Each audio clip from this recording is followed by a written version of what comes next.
Hey, I want to welcome everybody back to the Source Podcast. This Friday, we have an amazing guest that's with us. We're in a unique situation right now because we're both traveling, but we made time to bring everybody together. Even though we're in a unique place, we're going to make it work one way or another, right? Yes, sir. All right. I'm here with Cody Barratt, a good friend of mine now, and somebody that I've grown fond with, to the point that even after meeting him and listening to him talk and share not just his story, but his knowledge and seeing how he deals with the people he's in charge with, it hit me like a ton of bricks that we need to do a podcast on leadership. I couldn't have picked a better person. Fast forward a few weeks and we're here. Yes, sir. We made it work, right? Yes, sir. So we just happened to be in Columbia, South Carolina. We both traveled, met kind of in the middle. Yeah. And now we're here ready to get this show on the road in a pretty busy lobby. So avoid all the excess noise. Cody, tell us a little bit about your story, like a little bit about your background and where you're from. How do we end up here today? All right. Born and raised in Defiance, Ohio. Joined the military straight out of high school to be a military police officer. The plan was 5 years, get free college, and go be a civilian cop somewhere. That was it. Didn't come from a military family or anything like that. Had some family members who served, but nobody who has served to the extent that I have at this point. As I was going through basic training, they call it OSET, One Station Unit Training, where you do your basic and advanced individual job training all in one to be an MP. Yeah. They came into my basic training company and they're like, hey, who wants to be a dog handler? Everybody raised their hand. I was like, that seems pretty cool. A little hesitant just because you don't know ever what you're signing up for. You're taught when you come in the military, be careful volunteering for things. I raised my hand because I grew up with dogs. We used to have hunting dogs. It was something that I really enjoyed as a kid. And I had a drill sergeant at the time who was a former dog handler. Okay. He was talking us through the whole thing. And so I raised my hand. There was probably about 60 people and they were only taking 10. Wow. At that time, they were only taking 10 because they were trying to get all of these junior level soldiers to fill the ammo up. They were pretty selective on it. They looked at your line scores. The big one was the GT. I was always good at PT. So that's one of the reasons I got selected for it. Fast forward, I finished my AIT to be an MP. I go through dog school down in San Antonio and then get sent right back to Fort Leonard Wood to be a dog handler. So did Fort Leonard Wood as a handler. Deployed a couple times out of there. Did Alaska, both installations in Alaska, Fort Richardson and then Fort Wainwright. Went to Fort Bliss, which was my first duty assignment where I was no longer physically working a dog. I was just in operations at that point and had a really good mentor there that kind of opened my eyes to different types of leadership, completely different than my style at that point in my young career. And then got my first chance to be an actual kennel master over in Iraq in 2022. Promoted while I was there. Now I am the kennel master at Fort Leavenworth, Kansas, the 67th, which is where you guys come to do the tracking course where we met and really got to know each other. But yeah, would not have expected myself to be here almost 13 years later as a kennel master. But, you know, coming up in Canine, specifically in the Army, you see your kennel masters and that is the highlight. That's the goal. Yeah. That's, you know, when you're really obsessed with working dogs and stuff like that in the Army, kennel masters is the best job you can have. Yeah. So as I got used to the Army, that was my goal. I want to be a kennel master because you have so much influence. And so, yeah, that's where we are now. It's been a journey for sure. I heard you say that, you know, when even a few weeks ago where you said you really have the best job right now where you're at, right? Absolutely. And you echoed the point that you have the opportunity to influence soldiers right now. Yeah, absolutely. And that's your love, your passion. Yeah, that's truly my passion. As kennel master, you are responsible for the entire operation. You have leaders in life no matter what you're doing. And in this position as kennel master, you can have so much influence, good or bad, on those people who are assigned to your organization. So for me, the goal is always to have the biggest impact on the most amount of people that I can have. That's what that is. Okay. Nice. Obviously, we started this by telling everybody this is a podcast. Today's episode is about leadership. And, it's important that because it's important to understand that there's a lot of different styles out there. And I don't think there's one handbook that tells us step by step how to do that. First and foremost, we want to leave somebody today with some points they can apply. Maybe they have an opportunity to be a leader or they're already in a leadership role. I've seen firsthand your leadership style in my long career. A lot of different leaders I've worked under, been influenced by, or even came in contact with. But even from the MWD program, I've seen a lot of kennel masters and been privileged to see how they run their kennels. We're here today because I saw your style. I saw how you deal with your soldiers. I'm in a unique position because I hear soldiers that are not around you. And what they say. Most times they get comfortable with us after spending countless hours training or a month with people, and they begin to tell you things and express their opinions. Because of that, I know what I was seeing wasn't a show, but truly who you were. And I also saw your heart. And that's important to me. That's the type of people I gravitate towards. And I think we can all say that we gravitate towards a certain type of person because we have a connection. And that was pretty instantaneous, right? It's not hard to forge a relationship when it's people that are like-minded. And that's what I got with you. Really quick, was able to build a relationship and start to build upon that and really get to see and hear your thoughts, even when it was just me and you talking. That's why we're sitting here today. But I want to start off with you defining what you see as leadership. How would you define that word, leadership? I think that changes as you grow older and gain more wisdom. If you would ask me that question just 4 or 5 years ago, I would have given you a different answer. But I truly think it's setting the standard that you want and living that standard, right? It's not just telling people what they need to do, but you're also living that, 24/7 in the work environment, out of the work environment. And it's building solid relationships with those that you work with, getting to know them. It's not just being a leader and a manager or a supervisor, but to truly be a leader, you have to set that example. You have to bust your tail every single day, and you have to care for the people that you're leading. Yeah. It's not just a job. When we're talking about leadership, it's something that you have to live out every single day, no matter how you feel. Actually, it helps to have a passion for it. Building those relationships and truly having empathy and care for other people. I think that's what leadership truly is to me. Being able to work towards a goal as a whole and motivate everybody to focus on that. But at the same time, everyone's at a different spot.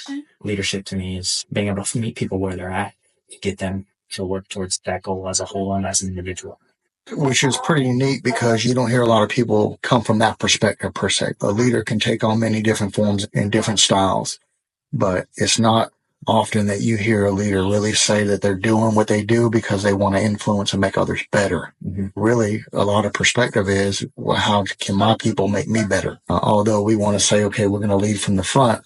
Sometimes that's a dictatorship. Sometimes that's through other forms of motivation. But that unique perspective that says, I just want to make this person better and get that buy-in from everybody else without necessarily using force or compulsion. How do you navigate that role to build those relationships so people truly trust you? Because if they trust you, they're going to follow you to the ends of the earth.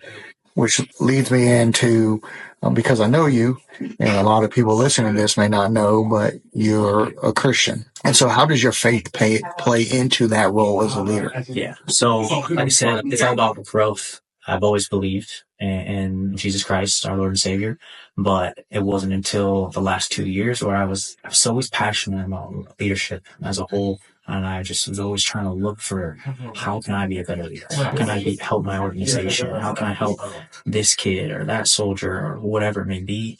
And it wasn't until, I truly, stopped focusing so much on that leadership stuff, built a relationship with the Lord, and those kind of characteristics and values and beliefs that, we as Christians are supposed to have kind of molded me into the leader that I am today.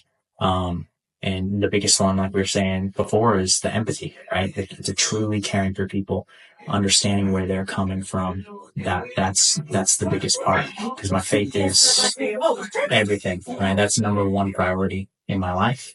And so when you focus on that, the Lord gives you the desires of your heart, right? Especially if those are going to bless other people and show other people who He is. I'm trying to live day to day, and I'm not perfect. I made many mistakes coming up as a leader, but being able to realize that and accept it, I need the Lord to do the things I'm passionate about and do them to glorify Him. So I think that's how I navigate it. Just putting Him first and seeking Him out for wisdom. I'm not going on my own beliefs or what I think is the right thing for whatever situation. Or your emotions. My emotions, right? Not being a reactive leader or quick to respond, but seeking out the Lord for wisdom. That's been huge for me and molded me into who I am today. And I think that's what a lot of people don't understand, right? Like, I didn't realize how bad I really was until I found Christ. I was a great community person. I served my community in law enforcement. I did my job well. I was a go-getter. I tried to stand up above everybody else with stats and everything else I did. I was moral. But the biggest revelation to me was the way that I looked at people. Everybody's bad.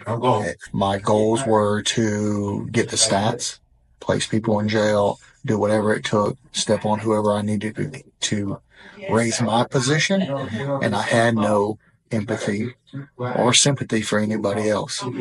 And I think once the Lord came into my life, I figured out that, man, my heart, and I use this term, but this is the way I see it in my own head. My heart was black. It was as rough as it got, right? Same. It wasn't until I found Christ that I realized how bad I really was. It wasn't from the outward appearance. It was really how I started caring for people and how it really made a difference on how this person felt in a way that I may have spoken to them or the way my actions may have influenced them. But also from a standpoint of running a business that, it's not really about how much we grow in profit. It's how much everybody else around me grows personally. We got to have professional growth, but we also really need to be focusing on our personal growth. And as a leader, I feel like if we don't do that and we don't inspire people to do that, we're no better than anybody else that they would work for or they may have in their lives. We need to really push, because that's what Christ gives us. He gives us a different heart. For those that don't understand what that means, you can't until you know the Lord, right? Absolutely. That's a thing we've talked about. It's not the cool thing. It's not the popular thing. It's something that you do on your own. My job as a Christian and as a leader is to set that example for other people to ask, how is he like that? How is he able to do all of these things that he's doing? How is he able to stay so calm all the time? It's because of the Lord, right? And it's something everyone's got to figure out for themselves. Long before I was saved, and I had my wife, I had other people around me who cared about me, trying to tell me these things, and I just did not want to do it. I was trying to do everything on my own because I was like, there's nothing that I can't accomplish. And that's not a terrible mindset, but at the same time, the Word of God tells us that we are supposed to lean on the Lord. What you think you can accomplish without Him, you have no idea what you can accomplish with Him. If I could count the times where I thought I knew what the right thing to do was, and the Lord kind of just shook me and took me in the complete opposite direction, it ended up being the right way, I wouldn't have ended up at Fort Leavenworth in such a great organization that I'm in now, and be reassured that that is 100% where I was meant to be at this time in my life. Realizing it's not about us. As the leader of the organization, it's not about you, right? It's about the success of the organization. And if people in that organization are successful, then the organization is going to be successful. So, really honing in and focusing on taking care of people, loving people. We're all come from the same God. We're all created by the one true King. And, when you realize that, it changed me. Before, the way you talk to people, man, I would never have talked to people like that if I truly knew the Lord.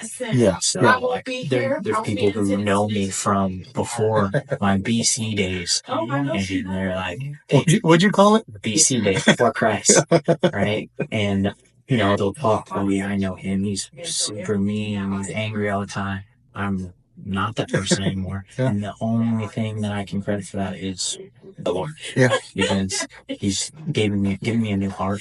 He can soften my heart. It doesn't mean I'm a soft individual because I believe God.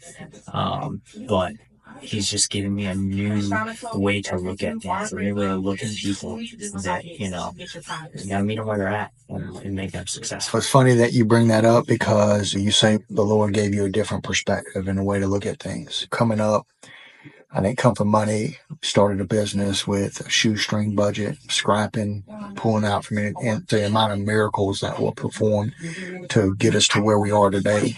I met a man from Leavenworth that I would have never met if it wasn't for dogs, and this whole orchestration of pieces getting put together to get us to sit right here and being able to talk. That's a miracle in and of itself. But on top of that, just the things I saw in my life that nobody else would ever believe, and they would attribute to miracles or luck, right? Now I know exactly where all these blessings came from and the reasons why I had turmoil and had to get over some hurdles. But the perspective of how I look at things, I struggled a long time, especially starting a new business with depression and not being able to cope with the many things we get hit with as a leader. And I say as a leader, in your situation, you're getting hit from top and bottom and the sides, but how you deal with those things and the perspective that you gain from Christ is vastly different than I think everybody else would teach you how to deal with those. I've heard everything from just, hey, be a man. Stick it out, or suck it up is a phrase that I hear often. Just get over it, or just don't worry about it. But human nature is we're going to worry about things. Yeah. I just think back to all those times the wife and I were having a conversation not too long ago, and it was about something going on, and it wasn't the best situation. But I told her, what is there to worry about? Everything gets taken care of. Just turn to prayer and who we trust in most, and everything works its way out. It always does. And that's exactly what happened. Yeah. And taking some time and not allowing anger and emotions to take over. I have a thing, Simon will laugh about this when he hears it. I have a 24-hour rule.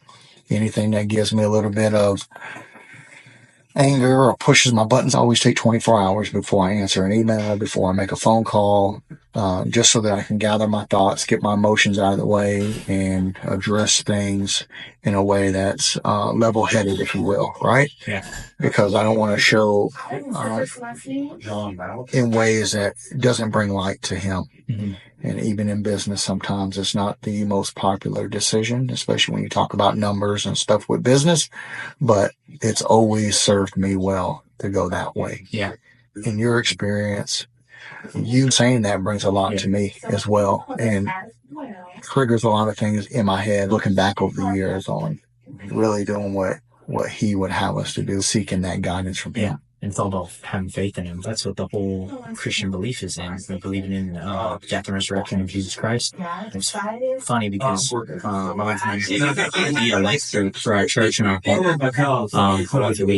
And last week we were talking about this. I pulled it up, Matthew 6:34. It says, "So don't worry about tomorrow, for tomorrow will bring its own worries. Today's trouble is enough for today."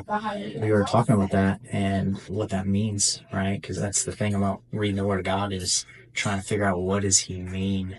To me, it's like it's all about having faith, right? Have faith, put your faith in the Lord. He's going to take care of whatever it is to come, right? Deal with today. I mean, that alone as a leader, right? You can't worry about what other people are going to say. You can't worry about how we're going to make this happen. You just got to believe in what the Lord has given you, what wisdom and guidance and opportunities he's given you, and that he's equipped you, right? Like just like when he sent out the disciples and they didn't feel like they were ready. You just got to have faith and seek the Lord for that wisdom, and everything will be fine. That's great. 100% resonates with things that I've dealt with. And it's not easy being in a position where people depend on you. And I know a lot of people want to open up businesses or be in your shoes. And the position is just a position, right? But it's not all celebrations and glory. We can make Facebook posts, show it on Instagram, all the great things that you're doing, but there's a lot of things that go on outside those posts and those things that the outside world sees. I'm even guilty of it when I was a young dog handler, looking at my leaders like, oh, I wouldn't have done it that way. Or they're not doing anything. They don't care about what I got going on.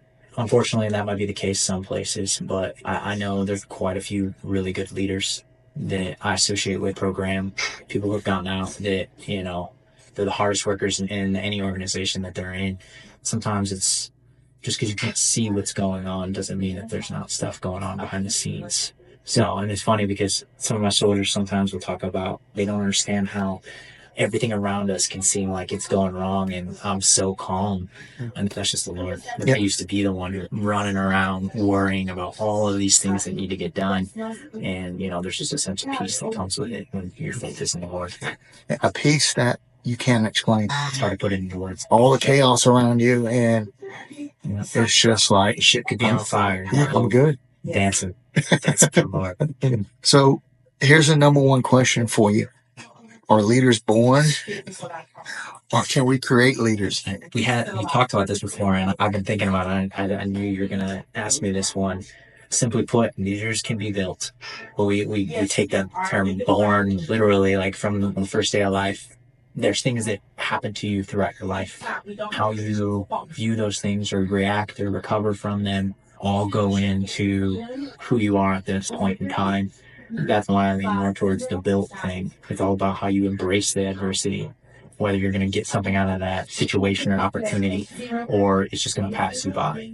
So I think with a constant building process, it's something that you have to be ready for, embrace, and not shy away from, because we all have a story that got us to where we are. But I think the big difference is that resilience and how you respond to those things that happen to you throughout your life and use them for good.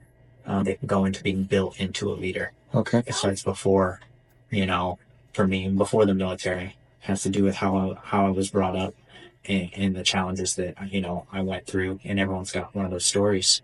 But, I can look back and, that's all what made me to who I am today. I would say definitely leaders can be built. I like that perspective. As I formulated these questions, I had to reflect a little bit into what I believe too, right? I think there's certain characteristics and certain personalities into that, but I think you're absolutely right. You're not naturally a leader. You take those experiences that you've had and built that into where you are today to be that leader. I can see that perspective because of those experiences that we deal with and taking from the good and bad, right? I've had great leaders. I've had not so great leaders. I don't say they were bad because I learned something from them. Maybe something I won't do, or something I saw that negatively affected my personality or someone else's personality. But at the end of the day, I learned something from them, so it was worth it. Yeah, absolutely.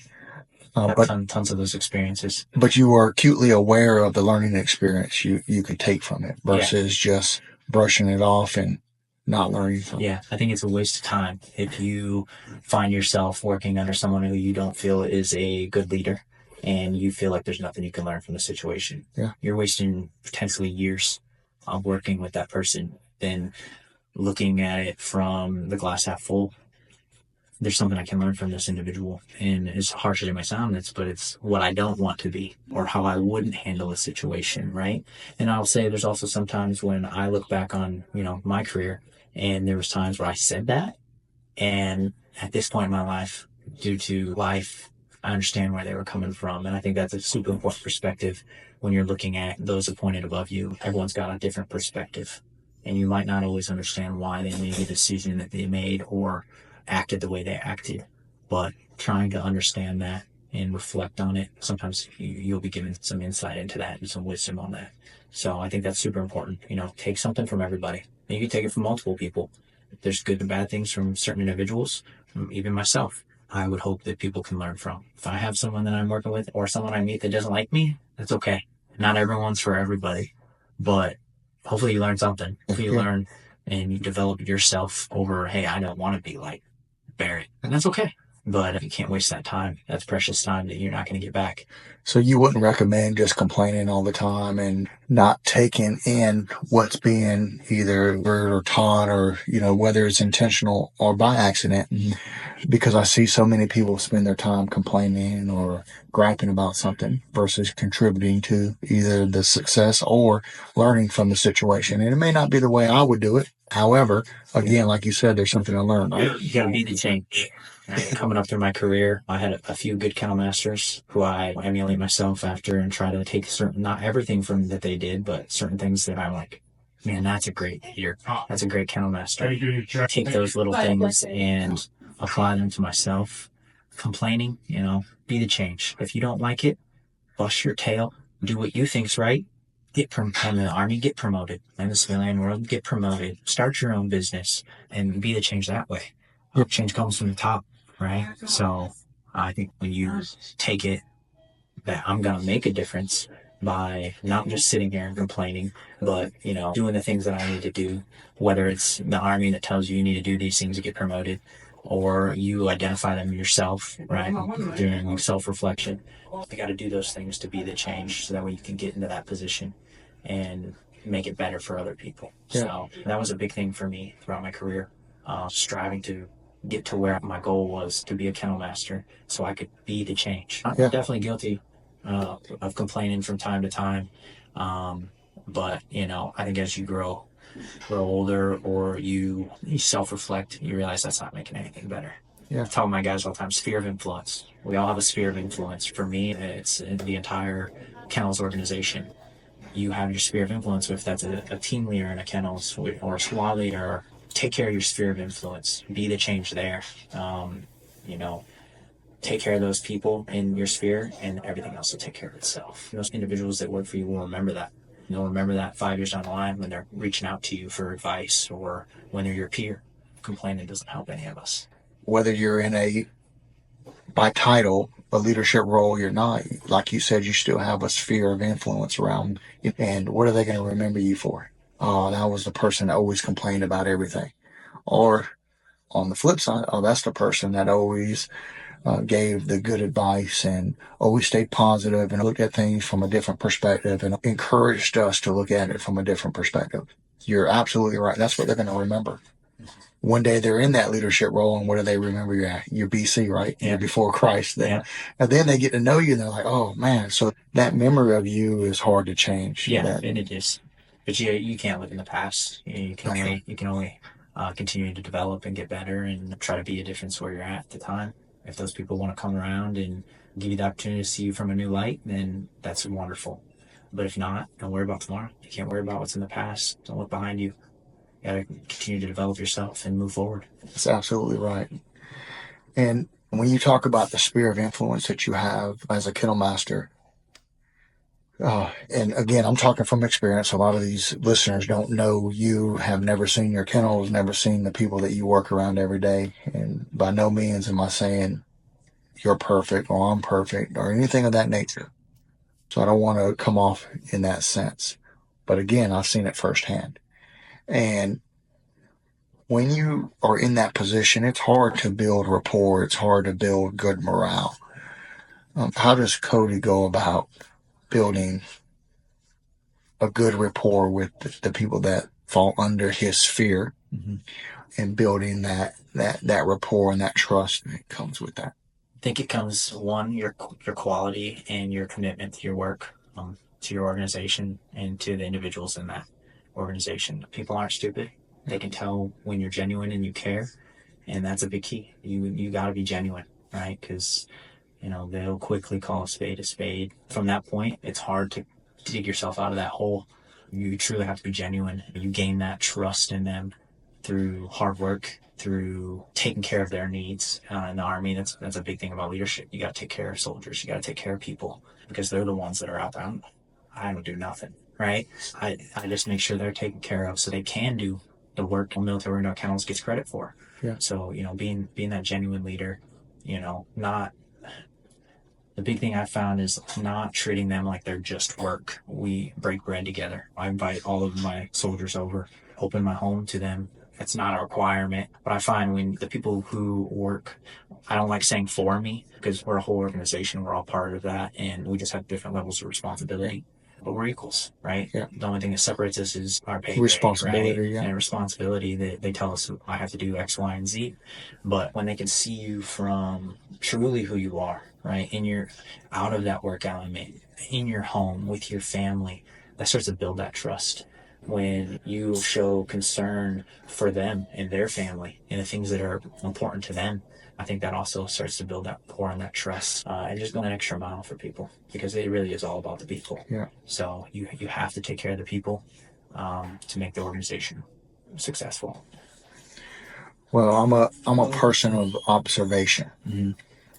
I've learned a long time ago, whether it be dogs, people I work with, handlers, other trainers, I'm a person of observation. Rather than being involved in everything, I sit back and watch and listen. I've trained myself to do that. I may be engaged in this, but I'm listening to what everybody else is saying. I'm watching the person on the other end of the training field and what they're doing when they don't think I'm watching them. I've always been that way.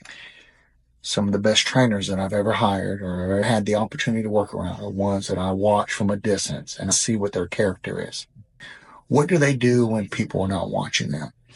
What do they do without being asked? How do they talk? How do they react? And most times, I just follow those memories. Sometimes it's not something I take action on or that, it's meant to get somebody in trouble or to talk with their supervisor, but it's just to really see what is that person really like. Because when I'm talking to them, it's a different picture. People put on their makeup and they look really pretty, right? But what do they look like when they wake up in the morning without all that? And I say that because I'm going back over my memories. Week 1, Friday afternoon of a tracking class. We get back to the kennels and I see everybody from the lowest ranking person to the kennel master scrubbing a trailer and a dog kennel. And everybody's fully involved. Everybody's chipping in. Nobody's saying anything. Everybody's just getting things done. That's how you see the leadership in an organization. When you see things late on a Friday afternoon, nobody's complaining about going home. Every single time that I asked handlers at your kennel, hey, we're going to train a little bit late tonight. I guess we have to. Everybody was fully involved in that. I know that's not generated by them. It's a direct reflection of leadership. Because if you allow people to be lazy, if you don't set the standard from the top, there's always resentment that I have to do this. Mm-hmm. The right answer is yes, because I have to do this. Versus the buy-in to go, yeah, let's train all night. Let's do whatever it takes. Let's clean this trailer. Let's whatever. But that's because there's great leadership leading from the front. You were not in the office while everybody else cleaned the trailer. Yeah. Sergeant Stiles wasn't in the office while everybody cleaned or found an excuse. Look, Sergeant Stiles had a lot going on outside, but there was never a moment you guys weren't fully involved in your soldiers. That gave them a different light because you led from the front. And I think that's something that we miss oftentimes is listening and watching people from a distance and looking for the minute details that make these people great. So when I saw a leader in front of me, I recognized it without anybody saying anything. I already knew, and I hate to admit, but I had to talk about you behind your back because, that's usually not a good thing. But everybody had an opportunity to tell, and it wasn't anything you said to me. It wasn't that me and you got along. That was week 1. But those are the small details that I see in an organization when you don't hear the sighs, you don't hear the grief that, oh, we got to put in a little bit of extra work or, oh, we got to clean this. It was expected. And everybody jumped in and knocked it out and got it done. Yeah, that's a small thing. But to me, that's huge. Yeah. Because it really shows how they're being led based on that. Because I've seen the opposite end of the spectrum as well. And that's also very evident when they're not being led or people are not being led the right way. But I've seen it the entire time. So it just wasn't an anomaly. English is my second language. Just joking. But my point behind that is I don't care because I'm not an English major. I believe you. Let me say this again. Don't talk about my misspellings. No, I don't care. I train good. Yeah. But it's like a dog, right? You watch a dog and you see their natural drive tendency. You put them with a great handler that leads them, they just excel. But we got to talk a little bit about discipline too, because being a great leader, you didn't go around giving everybody candy or buying their dinner every night or patting them on the back and saying it's okay to lose. Matter of fact, I heard quite the contrary. You were probably the one that was very competitive. Right. And so, and at times, you had to, lay some discipline down too, right? Absolutely. And from your perspective, being a leader doesn't mean that you're soft, does it? No, not at all. There's time and place. So, like you said something that I've been thinking about a lot, about observing people. You got to get to know people. We have that unique opportunity in a kennels to work in a small, close environment. Whether that's a small kennels or large kennels, you get to really build good relationships with people. You get to find out what makes them tick. When you do that, you can truly, I like to say I'm good at, figuring people out. You can figure out where to apply pressure and where not to, when to apply pressure, when to take the pressure off. You can know when someone's having an off day, maybe that's not the best time to put the pressure on them. Some people, pressure works. Some people, pressure doesn't work. I have all different ends of the spectrum in my organization. I had a leadership epiphany when I was a young sergeant. And Can you spell epiphany? Hey Siri. I had a leadership epiphany, and I was very, young, immature at that point in my career, and thought that my way was the best way, that my way was the only way. And so I had an incident where a soldier, I had gone to my kennel master at the time, and was basically like, I can't work for this guy. He's crazy, right? He's yelling at me all the time. Talking about you. Yes, talking about me. Thinking back on it, I was like, that's wild. Like, it's so hard for me to get to that point. No. But in the moment, I got some feedback from that kennel master, and he was like, hey, maybe you need to try a different leadership style as an individual. And I immediately took offense to it. My first thought was like, that's insulting. This is worked with everyone else from what I know. It's gonna either it's that individual's fault that they are not conforming. I took offense to that at first, and later on throughout my life, I really started to realize, no, I was wrong. Different people require different approaches. Okay. If the goal is for us to be successful as an organization, it's easier for me to get to know my people, which is a good quality to have as a leader, to get to truly know the individuals you're working with and approach them in a way that they're going to be successful. If people are successful, the organization is successful. Yeah. So that was something that kind of I still apply to this day. And it goes back to when to enforce discipline and how, right? Yeah. That's different for everybody, depending on what the situation, because there's policies and procedures that we have to follow. And that's, everyone follows that standard. But, there's some other thing we get complacent at times. And, there's times when, they got to know that you're for real. And so, that's some of the situations of what you saw when you guys were out there. Big thing, you are the standard that you accept. You become the standard that you accept. I was telling a kid today who was working his dog, going through CERT, when you accept one standard from this dog, same as a soldier, same as anyone who works for you, that's the new standard. If you accept that heel to be a little bit off because you're like, it's good enough, that's the new standard. Yeah. And then it slowly becomes sloppy, right? Yeah. And we don't ever want to get to that. Something you guys said when you're out there at the training course is like, you're never going to be perfect, right? But you should train to try to achieve perfection, right? Whatever that is for you. Practice makes perfect. If you expect a high standard of yourself, then, especially as a leader of an organization, other people are going to see that. And at that point, there's no excuses. You can't hold other people to a higher standard than you hold yourself to. And that comes from self-reflection, admitting that you're not always right, and making those hard changes about ourselves. So in our organizations, like the Kennel Master is the standard, and you can see that everywhere you travel to.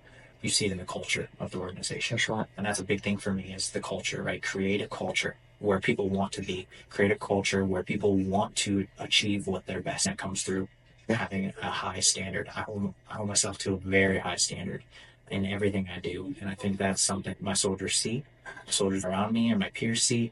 If he holds himself to that standard, then I need to raise my standard or meet that standard. And that creates a really good environment. Yeah.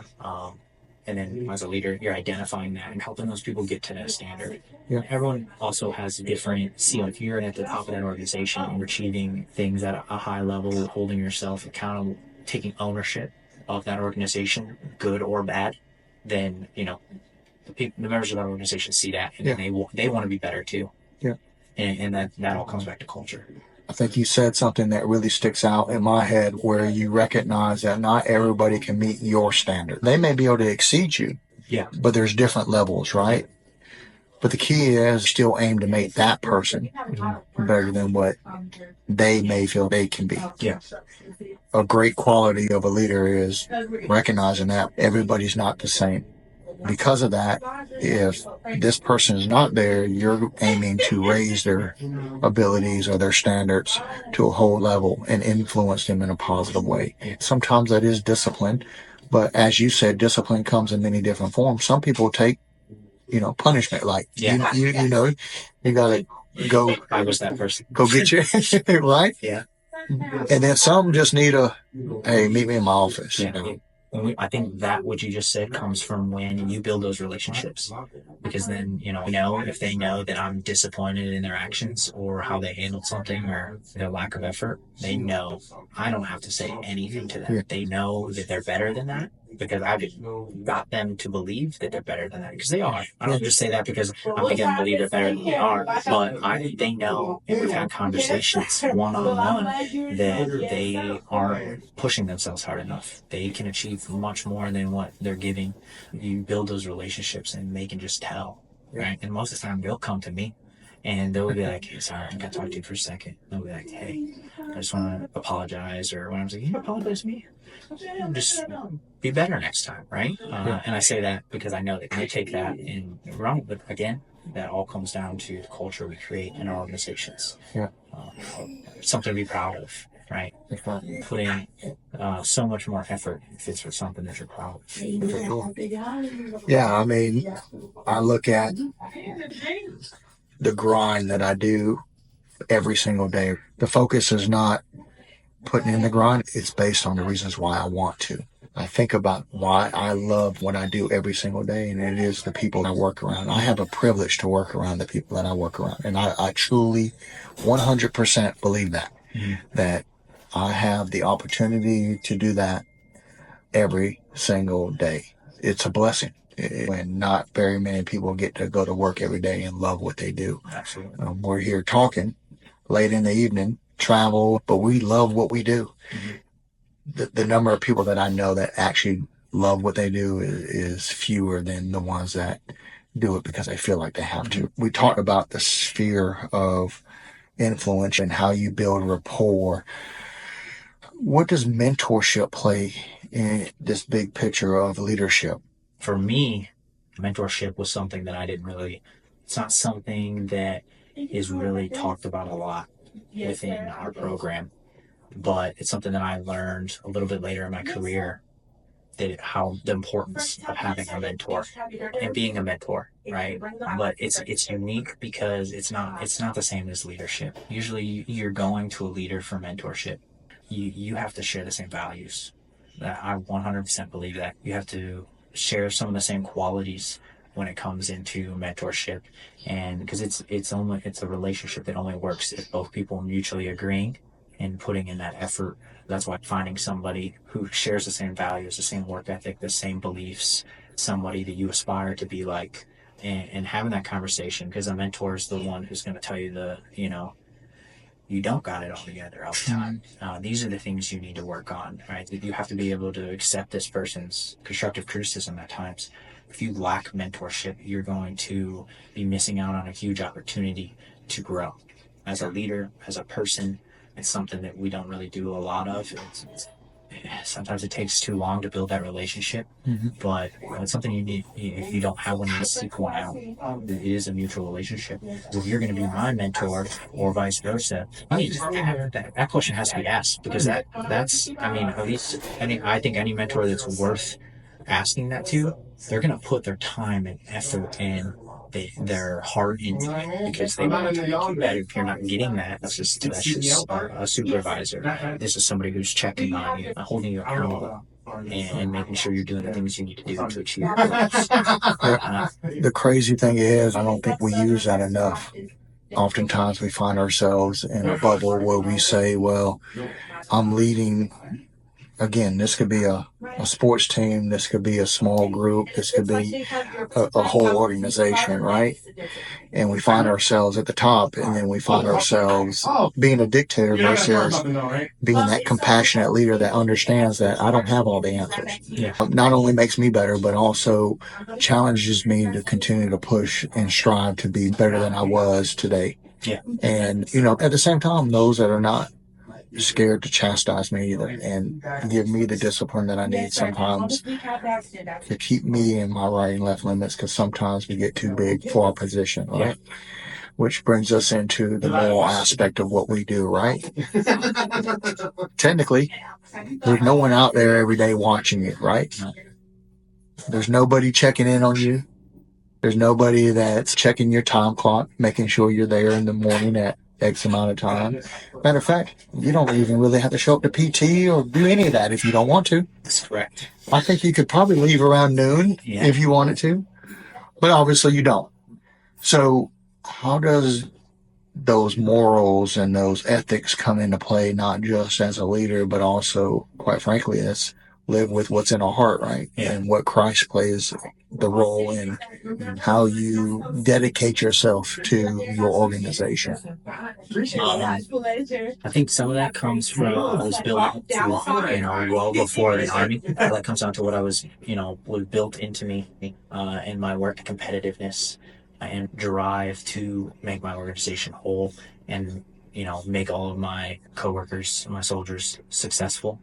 And then when it comes to my faith, doing everything with excellence, doing everything unto the Lord. If I think that the Lord would not be happy, He knows what I'm capable of. If I'm not constantly striving for excellence, then I'm falling short of the mark.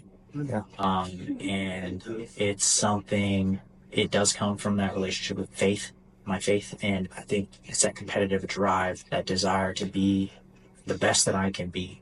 And, just trying to win every day. So I think you just got to have that self-drive, because like you said, a lot of times there's no one there to watch. What are you doing when nobody's watching? And you were talking earlier about that. I had a coach in high school who used to call it fish eyes. Fish have their eyes on the side of their head, and fish eyes is when somebody's just slacking off and they're looking to wait till when the boss is watching to do the work. Yeah. So I'd always call that people who have fish eyes. Right? I like it. Not working until the boss is watching. And that just comes from the drive that we build into ourselves to be successful, to push ourselves, to see what we're capable of. And you say drive relates to dogs. We say that's what's in the dog's heart. That's their drive. But it really equates to you as well and us, in the sense of, if you don't feel like you're giving your duty 100%, you're going to hold yourself accountable for that. You're going to check yourself.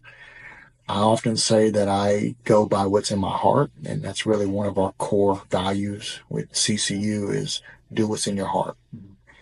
Because if we truly do it with what's in our heart, how can we ever go wrong? If I feel like, just give you an example, as a company policy, we don't pick up a dog for a client unless they pay us. But we had a staff member that says, I just felt like the best thing to do was just go pick up this dog for this lady. How can we hold them accountable for that? Because they use their character to make a judgment.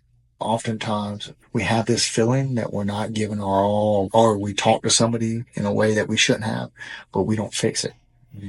I think if you have the right heart, it's going to guide you the right way. Some people are okay with that, having fish eyes, but that doesn't sit well with me. That I'm not living up to the expectations I hold for myself without anybody else holding those for me. Not to say I'm always right, but we all have that feeling at times when we're not giving our all and we check ourselves. Yeah. It's important. I have a responsibility to not only set an example for my organization, but my children and my family. That drive and desire to be the best I can be every single day keeps me going too. So, that comes from the passion that we have for what we do, because it's easy to take a day off when you're not very passionate or bought into what your organization's doing. Yeah. But the days when you're tired, when you could just sleep in, when you could just take the day off, that's when you got to fall back on those morals and those values. Yeah. To be like, hey, I just got to get up, just got to keep going. Yeah. Because I don't feel great every day. Everyone doesn't feel great every day, but you just got to find that motivation for you and use that to kind of stoke the flames and keep going. I was thinking about when I was there at work training, and I remember it was the day that you felt like you had Lyme disease. Yeah, Brandon got in my head a little bit.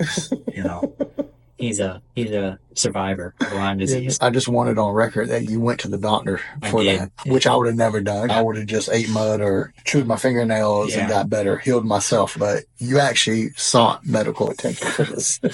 Yeah, I had to listen to the wisdom of my wife at that time. She said I don't go to the doctor enough. Mm-hmm. And what phantom Lyme disease? I like to say my genetics beat it. Lyme disease couldn't survive inside of me. Oh, yeah. I probably had it. It's just I mean, that's part of being a leader, right? Yeah. Just having superior genetics. I thought it was important for us to, give our listeners that, because if you don't have good genetics, you'll get Lyme disease. Listening to this. But I like the way that you flipped it around too, because your fear of not being able to eat meat fueled your way to try to make sure you didn't have Lyme disease, because that would have been a problem too. Yeah, that would have been a career ender. Fueled by red meat. Yeah, that's right. We're going to have some lobbyists that are going to take offense to that. Yeah, it's fine. Just letting you know you're probably going to get bashed. Yeah. Okay, I hope you can take it. Okay. Wouldn't be the first time. Now, working in the type of environment that you work in, but also not just in the kennel environment, you've been around for a while, so even coming through wartime and all that. Is it hard? Because I'm going back to my law enforcement days, and I'll give a quick story about a good friend of mine, Tiff. Before I was saved, Tiff used to always preach to us, right? We called him preacher. Every moment he had, he brought up the Lord. I remember telling Tiff, like, hey, Tiff, come on now. That's enough. But he always stayed consistent on his values. If we were cursing, Tiff was like, hey, man, calm it down. And he did it in a loving way.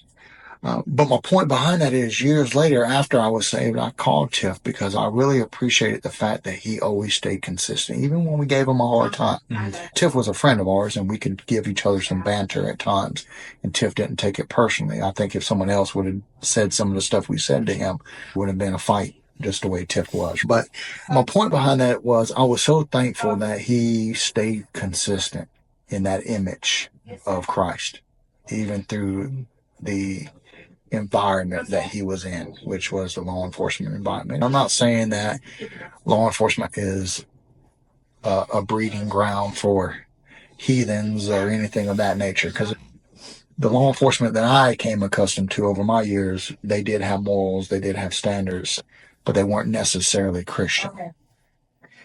And I meet people now, whether it be people of different faiths, Buddhism, just different religions around the world, right? A point behind this is that how do you navigate being a Christian in the environment that you work in every day? How do you marry that up, I guess, is the question, because it's not you're not working at First Baptist of wherever. You're in an environment that we don't necessarily see the best things of the world. Mm-hmm. And you've got people from different parts of the country, different beliefs. I mean, you're navigating a melting pot of different things that most people are not experienced with, right? Yeah. I think one is staying focused on the things you do share in common, which is we're all part of the same organization with the same goals. the organization being successful. So keeping those shared common goals, as the forefront of what we're all doing, respecting other people's, values and beliefs, right? It does me no good to show hate to somebody because they don't believe the same things that I believe. I'm not called to do that. I'm called, to love everyone the same, provide everyone the same leadership, regardless if they are different from me, and regardless if they've burned me before. I'm required to, not only by my duties and my job, but by my faith. I need to show all of those people the same amount of love and appreciation. It's not going to benefit the working relationship or the environment. And then two, one, just standing on my beliefs, and standing firm on those, because I know people are going to judge that. People are going to talk about that, persecute that, but being faithful through all of that, because I know the truth, and sharing that, being understanding of other people's values. We all come from different backgrounds. We all come from different walks of life. We all have different experiences. Just because I was one at one point, not in this mindset, belief, or position, that doesn't mean down the road this person couldn't also be that, and I could be the example of why they did that. Staying truthful and understanding that everyone's at a different point. Yeah. But trying to find those shared values. I think that really helps to focus on the goal at hand. I think that's great, and that's why I brought up the story of Tiff, because I figured, use your core principles, which is love. Love everybody, and that's what Christ teaches us. Yeah. We all have faults. None of us are better than anybody else, and I think that's what a lot of people, especially if you're not a Christian, believe, because that's what I believe, right? I believe that I had to get myself right before I could step into a church with people that were better than me. Little did I know we all needed help, and we still do, and that's the point, to really love others. Yeah. And you've mentioned several times about your heart. Those are things that people can't physically see sometimes, or put their hands on it. But I used to say that about a trainer of ours that we had, a good friend of mine. He just had a way of pissing people off all the time. We could say the exact same thing, and they would get mad about him saying it, but wouldn't get mad about me saying it. But what I would always say is, but I know where his heart is. With everything he says, his heart is in a place that he cares, and that's why he says what he says or does what he does. But it's hard to get others to buy into that sometimes. Absolutely dealing with, different backgrounds of people coming from different beliefs. It's hard as a leader, or could be, if you don't have the right heart, because your prejudices, whatever they could be, would weigh into your decision making. It should, as a leader. Going back to our ethics, going back to our devotion to the organization, and then secondly, going back to what's right and what's in your heart. I think your faith guides a lot of that, or most of it, right? Yeah, I think, and if you focus on the shared goal, people put their differences aside and work towards that goal together, and being able to encourage people to speak their mind, or openly communicate where they're at or what's going on. That's definitely something that helps when you deal with the walks of life. Having them know that their opinion matters, whatever they have to verbalize or communicate, it matters, right? And it's taken into consideration, but sometimes that can burn you. Sometimes they just have to also understand, and you set that through, your actions, that, your opinion matters, but just because we don't go that route doesn't mean you haven't been heard, or it's not valid. So just ensuring that people understand that is one of the big points. Right. Hey man, we're navigating this. We're killing this, despite all our distractions. We're working on our distractions while doing this out in the field. Yep. I mean, you beat Lyme disease. What else could be expected? But that's great genetics, great smile, perfect hair. For those only listening, Barratt has perfect hair. Everybody says it. Yeah. Nobody's perfect. Yeah. So great. Everybody, all the audience, they agree. The one audience member we got. I forgot to tell everybody we are doing this in front of a live audience. Yes. By the way, that's great. Let's get some applause here. Now, looking at advice that you would give to someone that aspires to be a leader, They could be a young person or young in their career or young as being a leader in general. What advice would you give them? What piece of advice would you give them? First one I would say is invest in yourself, right? That whether developing yourself, whether that be getting a degree, educating yourself outside of your specific job, invest that time, effort, money, whatever it is to make yourself better, right? You guys say in the training course 1% better every single day. The time that builds up. That has equity in it. So investing in yourself, I don't think you can ever go wrong there. Second thing I would say is have a standard. To have a standard that is built on a strong foundation. There's going to be many people throughout your careers who are going to try to get you to bend that standard. And the sooner you figure that out, the sooner you start to build that foundation, the easier it is going to be to stick to that standard and hold yourself accountable. The third thing I would say is take care of others. You have to take care of people, especially as a leader. I mean, what else is it for? Take care of your people is sometimes people have different definition of that. I don't mean take care of your people as in give them everything they want and make sure they're smiling and they got a full belly full of food, whatever. But, take care of people is ensuring that they're getting the best training they can get so they can prepare for whatever it is to come. Ensuring that they, physically, mentally, financially are taken care of so they can focus on their training and job. Invest time in them to develop them, bring them with you, because your goal should be to be training those that are under you to take your job. Yeah. A lot of people shy away from that, but you absolutely have to prepare people to take your job so that when they're there, they can be better than you were because they started so early. Investing in your people, taking care of your people, that would be the third thing. 3 great points. I think that anybody that employs those 3 things would be successful in anybody's eyes. Especially looking back at the ones that I would deem have failed me as a leader. Not that I didn't learn anything from them. However, they did not possess those qualities. They did not possess that vision of taking on ownership of other people.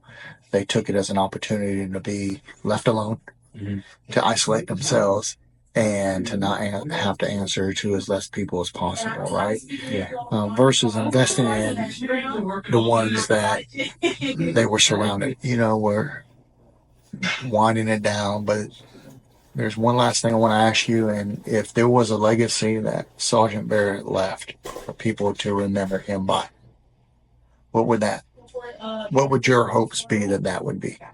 I think the first and foremost is that I glorified God.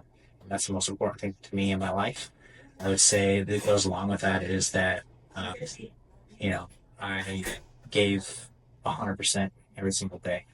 I set a standard and leaving an impact on them, whether they end their career in the military or they continue. I think that's like the ultimate reward is when you instill something in people, whether that be through your actions or your presence, that they try to emulate. So back and seeing that type of leader who set the standard and gave them an example off of a positive example. I think that's ultimately reward for me in the legacy that I would hope to leave. Nice. I love it. Hey man, we've been at this over an hour.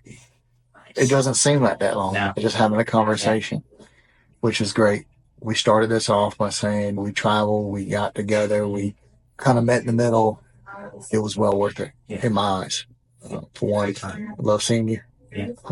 Every opportunity I get to meet with you, I know we text a lot and talk. If I was white, I'd look like you. Yeah. I would hope to look like you. Oh, nice. Yeah. And if you were brown, I hope you would hope to look like me. Yeah. I would emulate you. For sure. I'm going to get a tattoo like yours. You send me a picture, I'll do my other arm in that. So it's great to meet great people though. And in all sincerity, it's not often that you make instant connections. We had similar friends and we're very like-minded. It's easy to get along with people that are like-minded, contrary to what people may see I'm pretty private. I keep a select group of friends close to me, and that's about it. And a lot of times we're so busy that we get caught up in what we're doing and we don't get to talk. But I always say true friends, we pick up like we never left off. That's how I always feel when I talk to you, or when we text, we're able just to message each other real quick. That's where friendships are built, and I really enjoy that. And I appreciate you. I appreciate the things you share with me. I appreciate the fact that I know you and I consider you a friend. So I appreciate that. Absolutely. Very much. I appreciate you having me on. Never would have thought this would be something that would happen, but I'm honored to be here. Thank the Lord, right, for giving me this opportunity and for friendship. It's been real. I'm excited.